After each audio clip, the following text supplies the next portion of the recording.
អ្នកដើរព្រៃបានរកឃើញបង្គាយបន្លែភ្នំយ៉ាងម៉េចទៅបាទឬក៏បង្គាយស្នៃនៅក្នុងតំបន់ការពារធម្មជាតិទៅស្គាល់ទាំងអស់គ្នាមើលភ្លាមហាក់ដូចជាកូន dinosaur សម័យដើម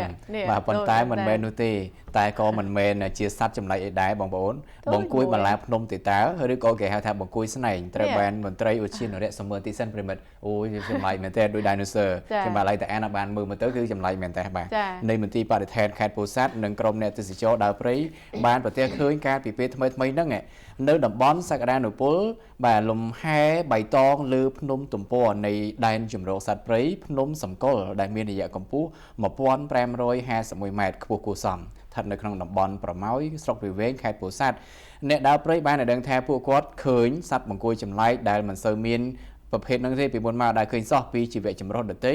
ពុំធ្លាប់មាននៅតាមតំបន់ការពារផ្សេងទៀតដែរបង្គោលបន្លែភ្នំឬក៏គេហៅថាបង្គោលស្នែងត្រូវបានគេស្គាល់ថាមានឈ្មោះជាវិទ្យាសាស្ត្របាទគឺ